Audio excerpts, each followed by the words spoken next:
Call to the regular meeting of the Zionsville Redevelopment Commission for Monday, September 26, 2022 at 6:30 p.m. here in Town Hall. I'd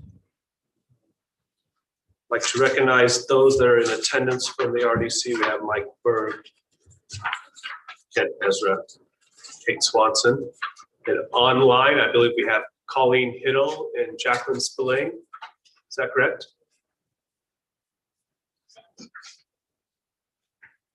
Or soon to be online? Great, thank you. And is there anyone online or here live that would be like to be recognized as attendees and be noted? Anyone online that wants to be noted? John Towsley. John Trusley. Housley, okay. Take it. I don't think. John Trusley, Jacqueline.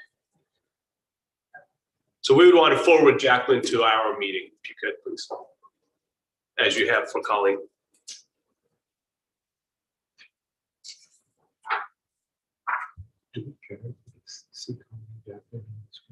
I don't believe we need to see them live as long as they're in attendance and been Just noted. curious.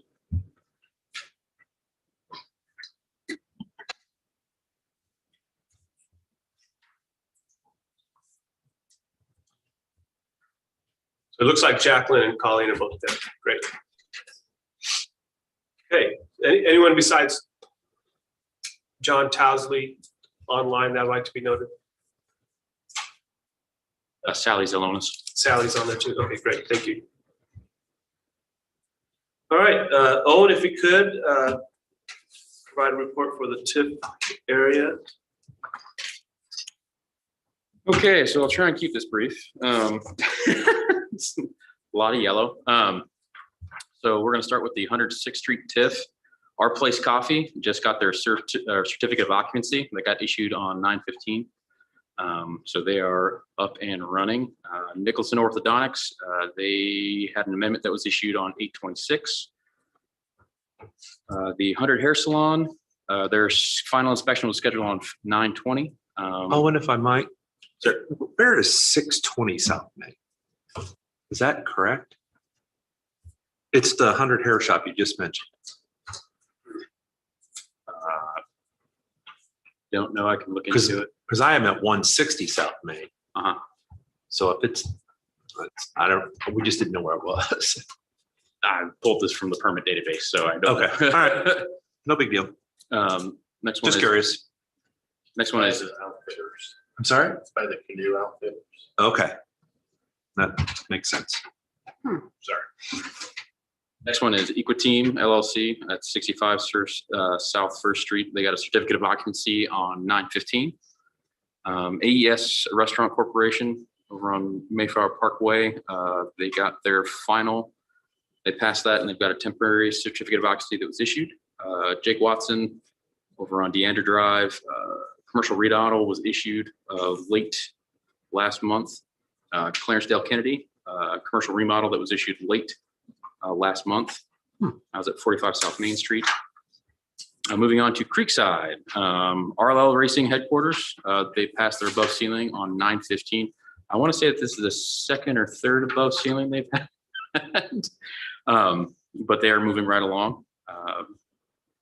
Also, we have the Creekside Quarter Park red lines that are, I think we're discussing today. And that's going through, that's going to go to Plan Commission October 17th. Moving on to the CR 300 South US 421 TIF. The outlot, Appaloosa Crossing, outlot B shops. They have commercial new, multi-tenant retail building. The final has failed, but they were permitted to move forward with tenant finishes on 9/14. Phasia Coffee and Bake Shop.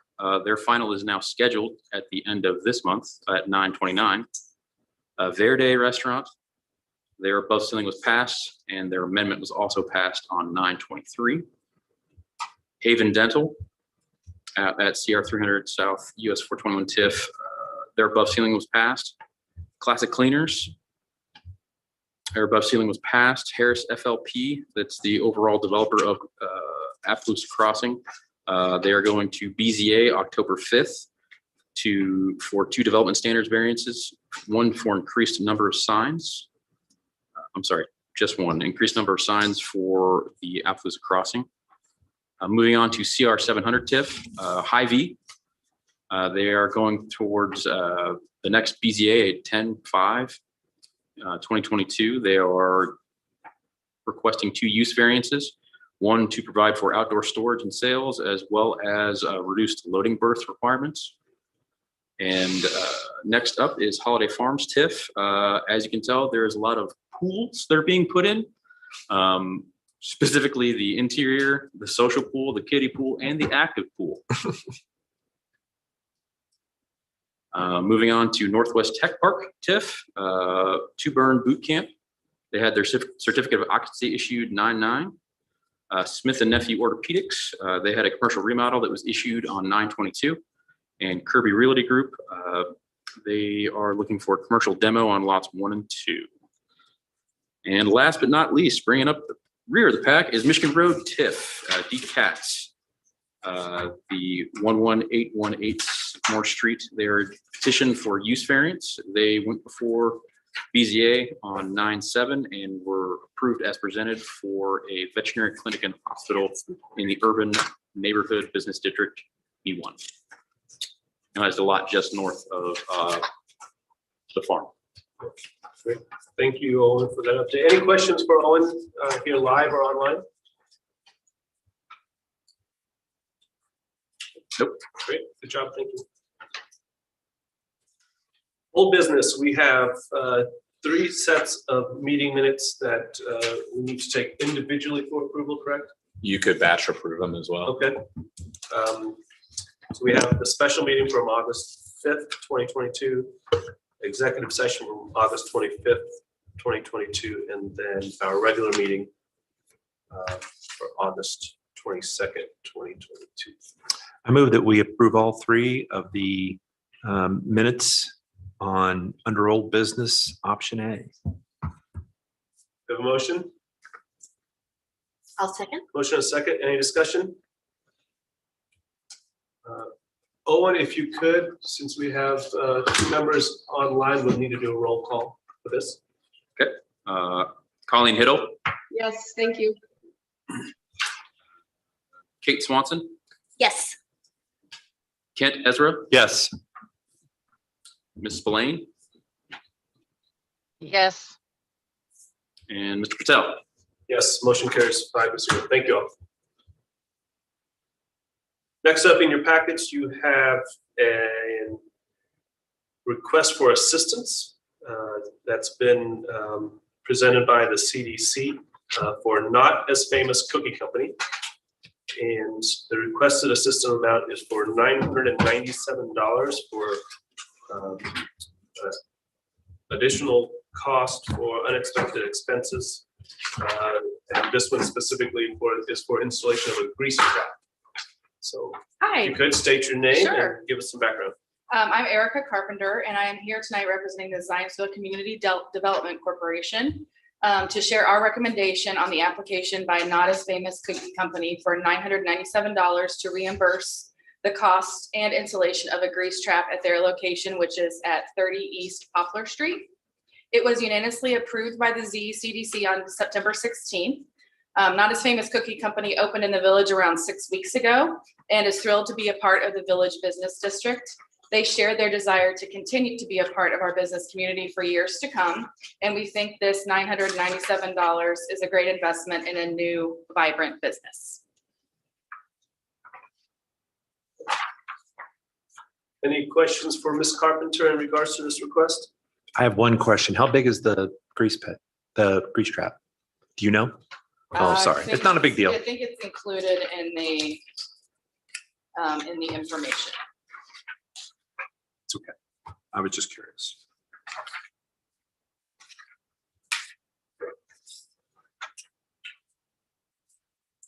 Erica, I do have a question. Mhm.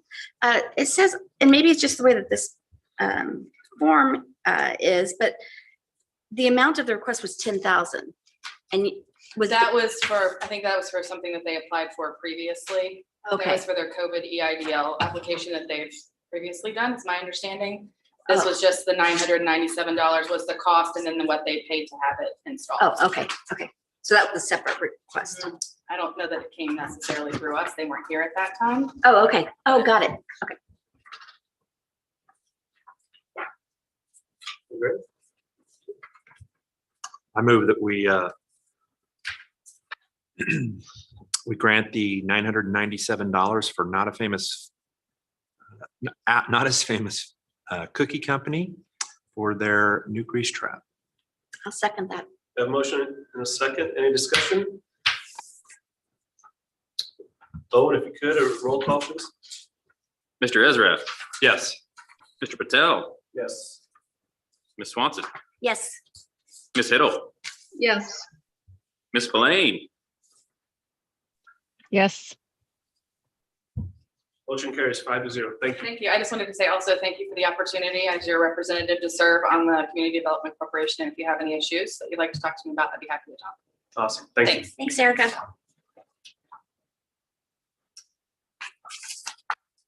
We have the Zionsville Government Center Lot 2, which is a lot here in front of Town Hall. I believe that was publicly advertised for sale. And I don't believe we received any bids, correct, Owen? that's correct. Having not received any bids, there's a 30-day period that maybe, Brian, you can help explain that process for the good of the public. Yeah, actually, with the fact that there were no bids received, I mean, there's a little bit of ambiguity in the statute. You could wait, I think it's 28 or 30 days to actively negotiate with anybody else who's interested. But you'll be free, very soon to be able to negotiate a deal with anybody that shows up and is interested in that lot. So. Great, thank you. Thank you all who were involved with getting that advertised. Next up is within Creekside, we have the Dow Access Agreement. So the access agreement's in your packet. It's for a parcel of land that's owned by Dow. The access agreement is actually with AECom, who is their engineer consultant. Just Cliff Notes version, Brian, if you could. Yeah, Cliff Notes. Yeah, the Cliff Notes version. Dow has certain responsibilities with respect to that property vis-a-vis IDEM and the master cleanup of the site. That's my understanding. This is the parcel that used to have. It was a landfill for certain testing that they did on animals. And there's some remedial things that need to be done, and also some environmental testing to ensure that some previous work is still, containing the materials that they don't want to disturb. So AECom presented us with an access agreement that was pretty thin in terms of indemnities and protections vis-a-vis the RDC. It also didn't address the fact that there was a scope of work that they want to perform as well. So it's not simply access and testing, but there's also remedial work that they want to do with respect to stormwater runoff. So we proposed something that we think is more commercially viable or commercially standard that you would see in the circumstance where somebody's not only coming on your property to conduct testing, but also to do some things as well. And so it just kind of fleshes out and forces them to be a little more specific on what it is they want to do. So we know we've created a public record, and again, to kind of beef up the indemnities and the insurance provisions to make sure the RDC in the town's protected if something happens while they're out there. Thank you. So I have a question, Sanjay, maybe you can answer this. The property is within Creekside, correct? Correct. Is it north of 2 and 3? Is that where it is? It is a parcel of land Oh, that is not okay. a Creekside parcel. It remains So it's a Dow parcel. Okay, I got you. I'm with you now. I just didn't know where it was. So what they need is access from our public roadway through our Creekside owned Okay. or RDC owned land to their parcel. And have they seen this? Yes. Yeah, I Brian, said it to him last week. Okay. This is, And we are approving this? Is that what we're doing? we're approving this and then authorizing me to sign on the agreement. right. So Brian, they would just, to get access to that land, they would just cross over common area in Mhm. Creekside. They would not go through any lot that would eventually be sold. No, not a third party's lot, but they may access that parcel through another lot, depending on what they have to do, because there's a lot of stuff on the border of that property that they're gonna have to do some stuff with respect to storm runoff. So at least the scope of the very thin scope of work that they provided for me, that's what it indicated. So Staff can put up a aerial of Creekside to help further illustrate this if you need it. I think we're good. There's one in the back of the packet too. Yes. Yeah, this one right here. Yeah. But- We'll just cross. Do we know why they're doing this now? I'm just curious more than anything. we don't know what, the details of their work plan is with IDEM. They're in the voluntary remediation program. It's something we could find out if you're interested. It's a matter of public record. But it's my understanding there's just some stormwater runoff issues that it sounds like IDEM has requested that they address. And so this is something that has transpired over the last 10 years or whatever since Creekside was developed. Yeah, it's my understanding that's just an area that, It's a low area too. it's a low area. It's also an area that what's underground there doesn't make a lot of sense to remove, like the cost and the risk that you would actually create a problem. Think of it, like maybe, some asbestos pipe, that it doesn't make any sense to remove those pipes. It's just you cover them and move on because you create more of a problem by removing them. That's what I understand the situation is with the landfill. So we did look at, there's somebody in my office that has some familiarity with the project, and I asked her, and she said that was the case. There's nothing of serious concern, just as long as you don't try to dig it up. And this is just after the fact. What really should have happened is there should have been an easement at the time of development of Creekside to make sure that Dow had access to the property. It's correct. We're kind of landlocked on this situation. Yep. Okay. Entertain a motion to approve the access and work agreement with AECom for the access to the Dow parcel in Creekside. Also authorizing myself to sign this agreement. I'll second your motion.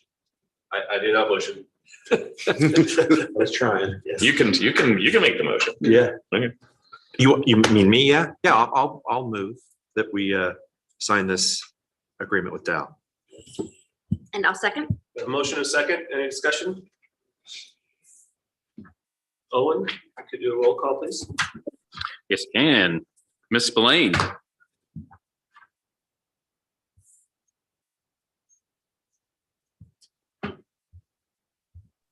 Yes. Ms. Hiddle. Yes. Ms. Swanson. Yes. Mr. Ezra. Yes. Mr. Patel. Yes, motion carries 5-0. Thank you. In your packet, you have claims for approval.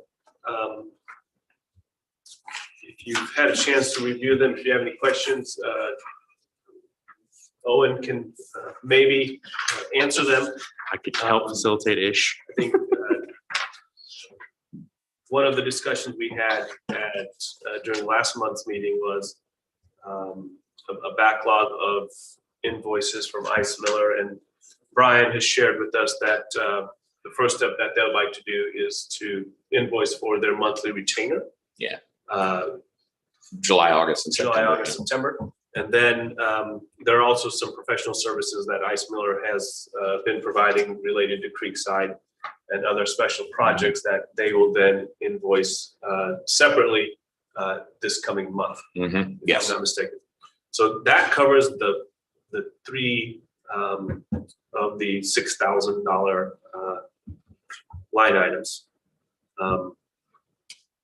And then we have some, from Ice Miller, again, we have some project-specific line items for charitable allies, and then also the Kendall Property Group. Owen, do we have details on the invoice from Crow? I can take a guess, but I'm wondering if you have details on that. I do not have details on that. Okay. I'd imagine it's for professional services for the farm and Adler. That would be a solid guess. they have a retainer as well, or do they work on? We do not have a retainer Projects. with Crow. Okay. Oh, and this is Colleen. I don't see the claims for payment in the materials. Was that supposed to be in the PDF, or am I just not seeing where that is? It should be in the PDF. If there is an issue with the PDF, I can get that to you. But there is an itemized. Colleen, do you want to, well, I can like read it to you if you want me to. Oh, that'd be great. Thank you. All right, so item 1 is legal fees from Ice Miller. Invoice date is 7/31. It's for $3,034.50. Next item is Ice Miller. Invoice 7/31 for $238.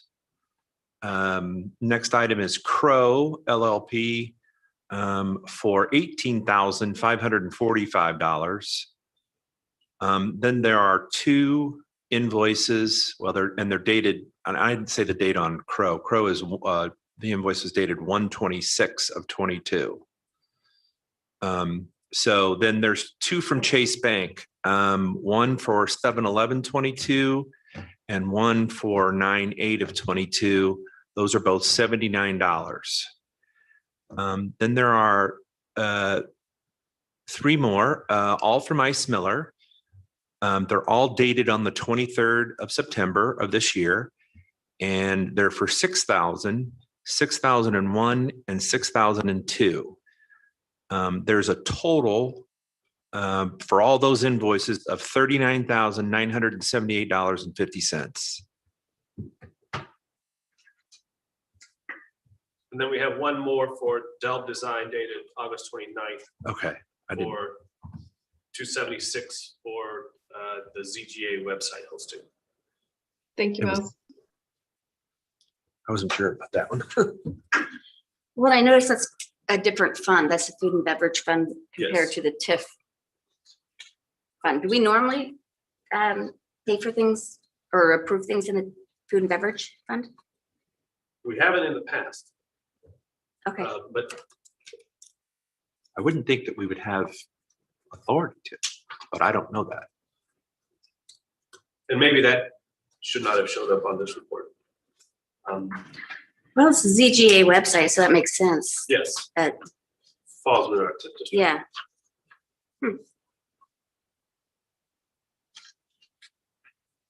So checks for the first 4 items have already been cut by town staff. And then the balance, which were the Chase Bank accounts for the LoopNet fees, and then the Ice Miller monthly retainer invoices still need to be cut. So Cool. any questions in regards to the claims? So my only questions are, I think when we have claims like these, that we need to see the invoices in advance. So I would like to see the staff forward these invoices along with our materials before the meeting so that we can go over them, all of us. I know I think legally you can ask for them, or they have to be included in the request for payment. So I'd like to see that happen so that we all can take a look at it. And I think if we did it electronically, it'd be pretty easy. I'll forward that request on to Kelly Adams. Okay. Thank you. Entertain a motion to approve claims as provided in your packet. I move that we approve the claims as stated. I'll second. We have a motion and a second. Any discussion? Owen, if you could, a roll call, please. Try and mix this up again. Mr. Ezra, Yes. Ms. Spillane, Yes. Ms. Swanson, Yes. Ms. Ittle, Yes. Mr. Patel. Yes, motion carries 5-0.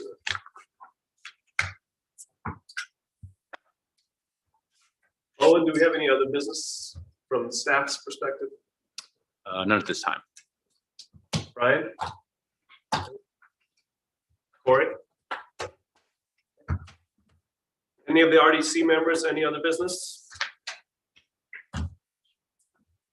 Entertain a motion to adjourn. I move that we adjourn. I will second. Motion and a second. Meeting adjourned. Thank you all. Thank you, Colleen and Jacqueline. Thank you. Bye-bye.